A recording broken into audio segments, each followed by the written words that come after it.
Վաշինգտոնում հնչած գրակոծների հետևանքով հարյուրավոր իրավապահներ Կալիֆորնիա են հասել Թրամփի դեմ մահափորձի մեջ կասկածվողի Քոուլ Թոմաս Ալենի բնակության վայրը։ Ամեն ինչ սկսվեց շաբաթվա վերջին, երբ Սպիտակ տան թղթակիցների ասոցիացիայի ավանդական հանդիսավոր ընթրիքի տարածքը վերածվել է իրական մարտադաշտի։ Անսպասելի հնչած գրակոծները խուճապի են մատնել բարձրաստիճան հյուրերին։ Դահլիճը վայրկյանների ընթացքում լցվել է իրավապահներով, դեպքի վայրից նախագահ Թրամփին եւ բարձրաստիճան պաշտոնյաներին տարհանել են, հյուրերի թվում տուժածներ չկան։ Հարձակվողը ոստիկանների ձեռքում է հայտնվել գրակոծներից անմիջապես հետո նա շրջանցել է անվտանգության ստուգման առաջին գոտիները։ Գրակոծներ սկսել է արձակել, երբ փորձել են իրեն կանգնեցնել։ Վիրավորվել է անվտանգության աշխատակիցներից մեկը, նա զինված էր հրացանով, ատրճանակով եւ դանակներով։ Բռնվել ու զինաթափվել է անվտանգության վերջին գոտում, ընթրիքի դահլիճի դռներին մոտենալիս։ Միջոցառումը մի քանի ժամով դադարեցվել է, ապա հետաձգվել է 30 օրով։ Այժմ այն մասին, թե ինչ ենք պատմելու վայրկյաններ անց։ Ով է Թրամփի վրա հարձակվող կալիֆորնիացին դպրոցական հանճարից մինչև պոտենցիալ հանցագործ ու ահաբեկիչ։ Փուչիկը աղետի սկիզբ Ջորջիայի խոշոր անտառային հրդեհները սկսվել են մի աննշան թեմայից։ Լոնգ Բիչի անօթեբանների կենտրոնը հայտնվել է իր շահառուների կարգավիճակում։ Տեղակայման վայր փաստացի չունի արդեն ամիսներ շարունակ։ Լոս Անջելեսի լողափերը վտանգավոր են, պատասխանատուները հորդորում են եւ զգուշացնում առաջիկա օրերին ջրից հեռու մնացեք։ Եվ թողարկման երկրորդ հատվածում անուն հետաքրքիր մանրամասներ է հավաքել ապրիլի 24-ի թեմայի վերաբերյալ։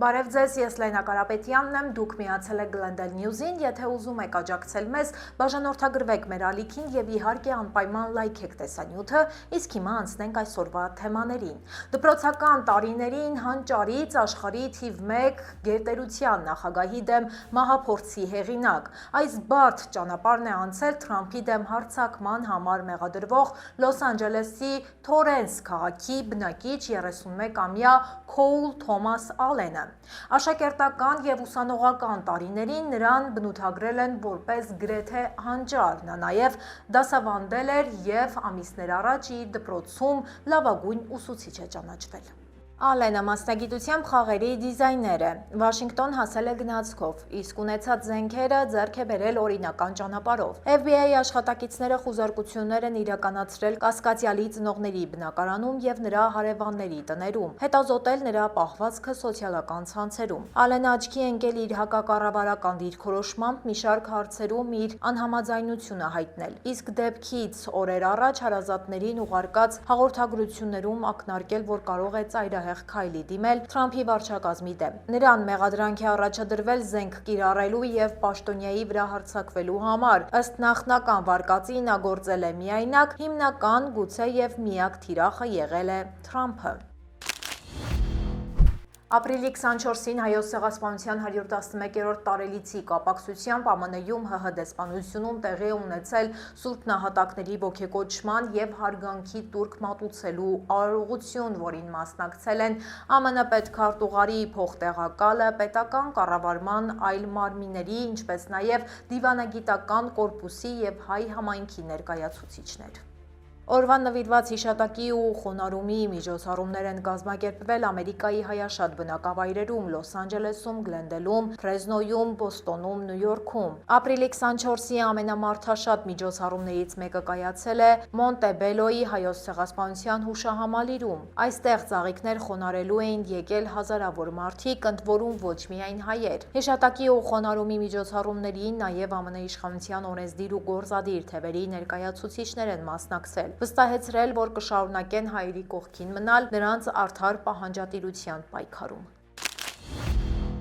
ԱՄՆ-Իրան հակամարտության դիվանագիտական կարգավորման ռեսուրսները արագորեն սպառվում են։ Իրանի արտգործնախարարը մեկնել էր Իսլամաբադ, սակայն Թրամփը ամերիկյան լրատվամիջոցներին տված հարցազրույցում հայտարարել է, որ միակողմանի չեղարկել է Ջարեդ Քուշների եւ Սթիվ Ուիթքոֆի այցը Պակիստան, նշելով, թե կարիք չկա 18-ժամյա թռիչք կատարել ոչնչի շուրջ խոսելու համար եւ որ դրա համար բավական է պարզապես հեռախոսազրույցը։ Պակիստանյան և արաբական աղբյուրները հաստատում են, որ բանակցությունների երկրորդ փուլի հեռանկար գրեթե չկա։ Իրանը հրաժարվել է զիջել իր պահանջներից որևէ մեկը։ Խոսքն առաջին հերթին միջուկային ծրագրի մասին է։ Թեհրանը վերահաստատել է ուղիղ հանդիպման մերժումը և որպես բանակցությունների մեկնարկի անբեկանելի նախապայման պահանջել է անհապաղ վերացնել ծովային շրջափակումը։ Փաստացի, պատերազմը դեռ չի վերսկսվել, բայց իրավիճակը շատ մոտ է դրան։ ԱՄՆ-ն պատրաստվում է հենց այդ զարգացումներին տարածաշրջանում կուտակելով աննախադեպ մեծ ուժ։ Պաշտոնապես այս պահին Մերձավոր Արևելյան գոտու շրջակայքում Ամերիկան 3 ավիակիր ունի իրենց հարվածային խմբերով ու հսկա զինանոցով։ Ապրիլի սկզբի անկումից հետո վառելիքի գները նորից աճում են ամբողջ ԱՄՆ-ում, պատճառը Մերձավոր Արևելյան ճգնաժամն է։ Նավթի համաշխարհային մատակարարումները նվազել են պատերազմի հետևանքով, պատերազմի մեկնարկից հետո գները բարձրացել են ավելի քան 30%-ով, սա արդեն անհաղթահարելի շեմ է բազմաթիվ ընտանիքների համար։ Վառելիքի ամենաբարձր գները արձանագրվել են Կալիֆոռնիայում $5 սահմաններում։ Գրեթե նույն գներն են Հավայյան կղզիներում, Նևադայում, Օրեգոնում ու Վաշինգտոնում։ Երկրի կենտրոնական մասում վառելիքն ավելի էժան է։ Թանկացումը չի սահմանափակվում միայն ավտոմեքենաների վառելիքով։ Ավիավառելիքի գները ևս սրընթաց աճել են։ Սա ավիաընկերություններին ստիպել է թանկացնել ավիատոմսերը։ Նավթի գները կիրակի օրը շուկան բացվելուն պես աճել են հրադադարի շուրջ բանակցությունները կանգ առնելու մասին լուրերը տարածվելուց հետո։ Ամերիկյան թեթև նավթը կիրակի վաճառվել է 1 բարելի դիմաց $96.50, ուրբաթ օրվա համեմատ 2% թանկ։ Գինը 44%-ով բարձր է պատերազմից առաջ եղած $67-ից։ Brent տեսակի նավթը կիրակի վաճառվել է 1 բարելի դիմաց $107.75, սա ուրբաթ օրվա համեմատ մոտ 3% աճ է, իսկ պատերազմի սկզբից 48%։ Փոքր ինքնաթիռը օդ բարձրանալուց վայրկյաններ անց բռնկվել է և վայր ընկել։ Ավիավթարը տեղի ունեցել Մինեապոլիսի մոտակայքում, միջադեպը խլել է հյուսիսային Դակոտայի օրենսդիրներից մեկի կյանքը, զոհվել է նաև օդաչուն։ Ինքնաթիռը կործանվել է Բրուքլին Փարքի այգում։ Աղետի պատճառները դեռ պարզ չեն։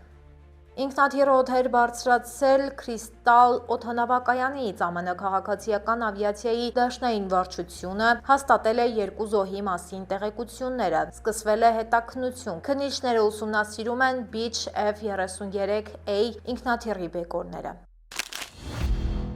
Հսկայական անտառային հրդեհի պատճառը սովորական փուչիկն է, այն հարվածել է էլեկտրալարերին, սկսել վառվել ու դրանից էլ սկսվել է ամեն ինչ։ Ջորջիա նահանգում մոլեգնող հրդեհը արդեն անցել է 80 քառակուսի կիլոմետրը։ Բրենթլիի շրջանում այն ավերել է 87 տուն։ Իշխանությունները հայտնել են, որ կրակը հազիվ 7%-ով է մեկուսացված։ Քամիները նպաստում են հրդեհի արագ տարածմանը։ Մի շարք բնակավայրերի բնակիչներին սպառնում է անհապաղ տարհանումը։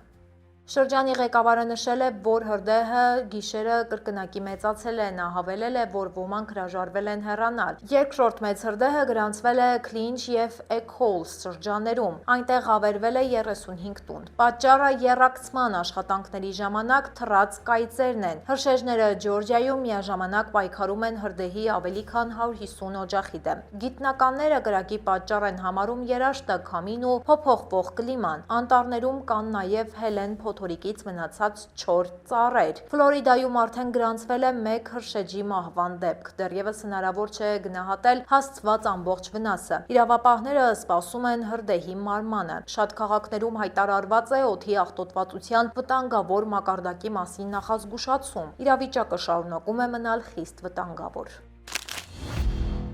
Ներգաղթյալների հետ կապված հերթական անհավանական ինչ-որ տեղ նաև աբսուրդային դեպքն է արձանագրվել ԱՄՆ-ում։ Դատարանը ընտանիքին ազատ է արձակել, իսկ այսը կրկին ձերբակալել է։ Դա տեղի է ունեցել դատարանի որոշումից ընդամենը 2 օր անց։ Կինը իր 5 երեխաների հետ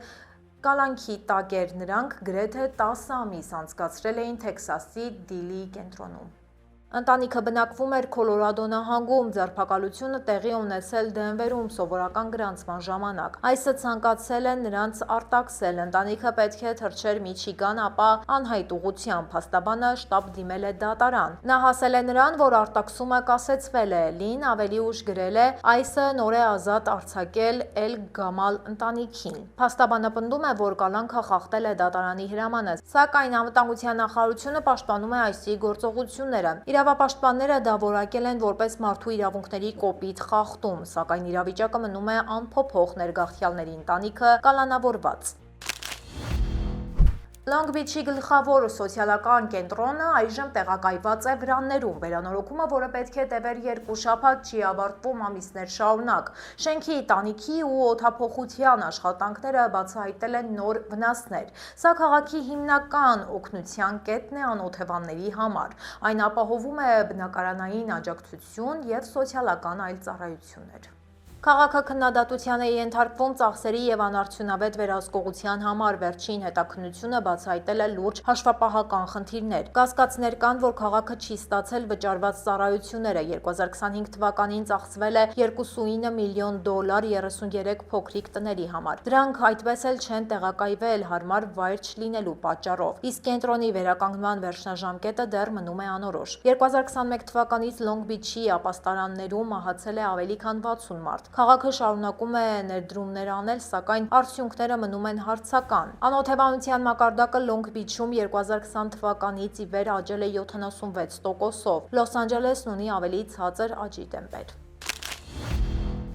Մեծ Բրիտանիայի թագավորը գալիս է փրկելու Ամերիկայի հետ սառած կապերը։ Չարլզ III-ը պետք է շտկի Թրամփի հետ լարված հարաբերությունները։ Այցը նվիրված է Ամերիկայի անկախության 250-ամյակին, սակայն թագավորի հիմնական նպատակը Վաշինգտոնի հետ Լոնդոնի հատուկ հարաբերությունների վերականգնումն է։ Այս կապերը զգալիորեն սառել են Թրամփի կառավարման ընթացքում։ Թրամփը հրապարակավ քննադատել է Բրիտանիայի վարչապետ Սթարմերին։ Նա նաև կասկածի տակ է դրել ՆԱՏՕ-ի դաշնակիցների ներդրումը։ Բրիտանացիների կեսը դեմ է թագավորի այս այցին։ Մասնագետները մտավախություն ունեն, որ Թրամփը կարող է կոպիտ լինել և այցի ընթացքում թագավորին անհարմար իրավիճակի մեջ դնել։ Չարլզը Սպիտակ տանը կմասնակցի թեյախմության։ Նա նաև ելույթ կունենա ԱՄՆ կոնգրեսում։ Թագավորը հրաժարվել է հանդիպել Էփշթեյնի զոհերի հետ։ Պալատը կարծում է, որ դա կխանգարի հետաքննությանը։ Բրիտանական կողմը հույս ունի հարթել բոլոր սուր անկյունները։ Կհաջողվի արդյոք թագավորին փոխել Թրամփի դիրքորոշումը։ Փորձագետներից շատերը այս պահին թերհավատ են։ Կալիֆորնիան դառնում է մարտադաշտ միլիարդատերերի համար։ Աշխարհի ամենահարուստ մարդը՝ Մասկը, դատի է տվել մեկ այլ միլիարդատիրոջ՝ Սեմ Ալթմենին։ Դատական նիստերը Կալիֆորնիայի Օքլենդ քաղաքում կտևեն 4 շաբաթ։ Գործը վերաբերում է OpenAI ընկերության ապագային և ChatGPT հավելվածին։ Դատավորը այս գործը անվանել է միլիարդատերը միլիարդատիրոջ դեմ։ Վկաների շարքում ևս կլինեն տեխնոսկաներ ու միլիարդատերեր։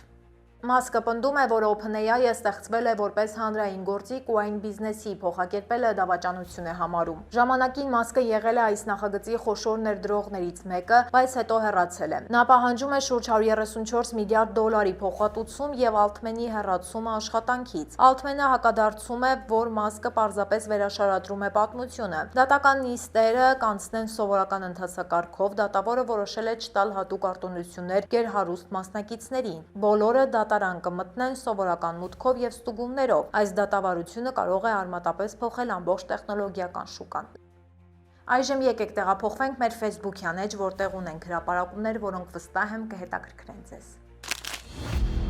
Լոս Անջելեսի առափնյա շրջաններում ջրի հետ շփումը կարող է առողջական լուրջ խնդիրներ առաջացնել։ Պետական մարմինները խիստ նախազգուշացում են տարածել տեղումների պատճառով ծովի ջրի աղտոտվածությունը հասել է վտանգավոր աստիճանի։ Իշխանությունները հորդորում են խուսափել բոլոր տեսակի ջրային զվարճանքներից։ Զգուշացումը գործում է մինչև չորեքշաբթի առավոտյան ժամը 5-ը։ Կեղտաջրերը կարող են լցվել նաև լողափի ավազի վրա։ Ըստ Լոս Անջելեսի հանրային առողջապահության վարչության պաշտոնական հայտարարության, ջուրը կարող է պարունակել բակտերիաներ ու քիմիկատներ։ Այդ տարածքներում ջուր մտնող անհատները կարող են հիվանդանալ, զգուշացնում են իշխանությունները։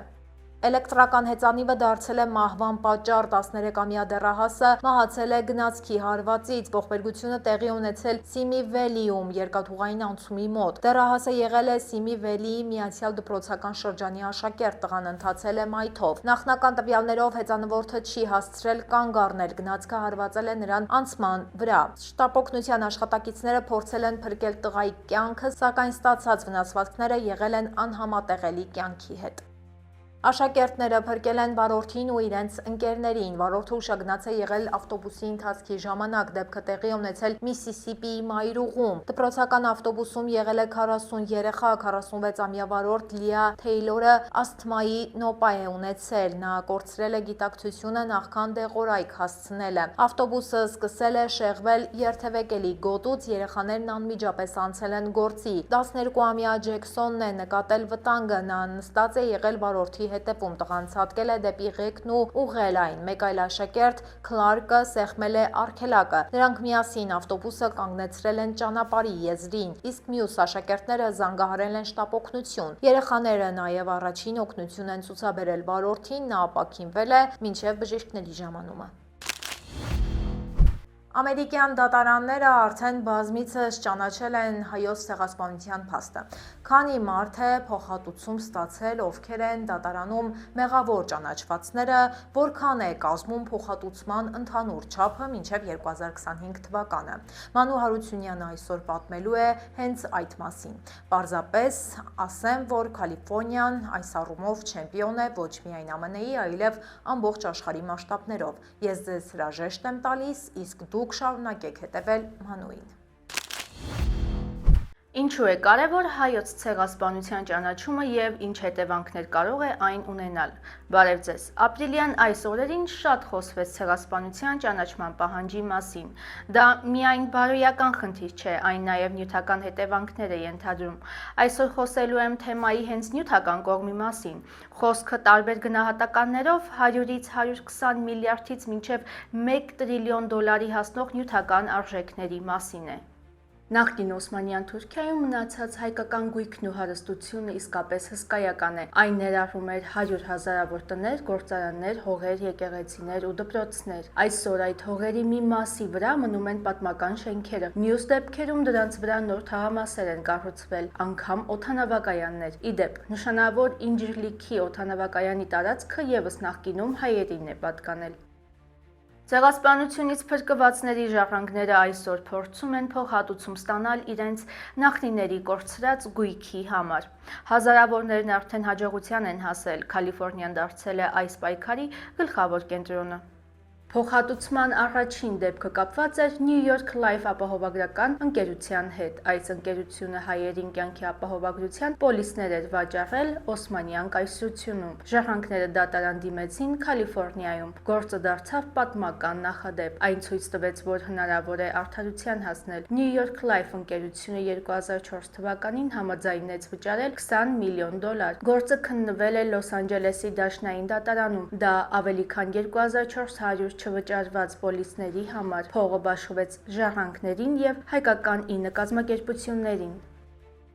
Հաջորդ փոխհատուցման դեպքը կապված էր ֆրանսիական AXA ապահովագրական ընկերության հետ։ Այս ընկերությունը նույնպես պոլիսներ էր վաճառել հայերին։ Ժառանգները դիմեցին ամերիկյան դատարաններ։ Գործը նույնպես Կալիֆոռնիայում էր քննվում։ Սա դարձավ երկրորդ խոշոր հաղթանակը։ AXA ընկերությունը 2005 թվականին համաձայնեց վճարել $17.5 միլիոն։ Սա ծածկեց հազարավոր ժառանգների պահանջները։ Ստացված գումարի զգալի մասը հատկացվեց բարեգործական կազմակերպություններին։ Գործը կրկին Կալիֆոռնիայի դաշնային դատարանում էր քննվում։ Հայկական կամ հայերի մասնակցությամբ փաստաբանական ընկերությունները մեծ դեր խաղացին այս գործերում։ Հենց նրանք անցկացրեցին երկու խոշոր դատավարություններ ապահովագրական ընկերությունների դեմ։ Ավելի ուշ նրանք ներգրավեցին նաև բանկերի դեմ ներկայացված հայտերի գործերում հայերի ունեցած ու այդպես էլ չվերադարձված ավանդների վերաբերյալ։ Փոխհատուցումների գործում շոշափելի դեր է ունեցել նաև Հայկական փաստաբանների ասոցիացիան։ Այս կազմակերպությունը գործում է հիմնականում Կալիֆոռնիայում։ Հենց նրանք են ցեղասպանությունից փրկված եւ ԱՄՆ հասածների ժառանգներից շատերին օգնել դատական գործերի համար անհրաժեշտ փաստաթղթերը գտնելու, թղթապանակները կազմելու հարցում։ Հայկական փաստաբանների ասոցիացիան 2003 թվականին հրապարակեց Նյու Յորք Լայֆի ավելի քան 2300 չվճարված պոլիսների ցուցակը։ Սա օգնեց հարյուրավոր ժառանգների միանալ դատավարությանը։ Ասոցիացիան աջակցում էր փաստաբաններին։ Այն համագործակցում էր Կալիֆոռնիայի հայկական համայնքային կազմակերպությունների հետ։ Այսօր ապահովագրական կազմակերպություններին զուգահեռ բանկերն են դիտարկվում ցեղասպանությունից փրկվածների ժառանգներին փոխհատուցումների գործերում։ Առանձնացավ հատկապես գերմանական Deutsche Bank-ը։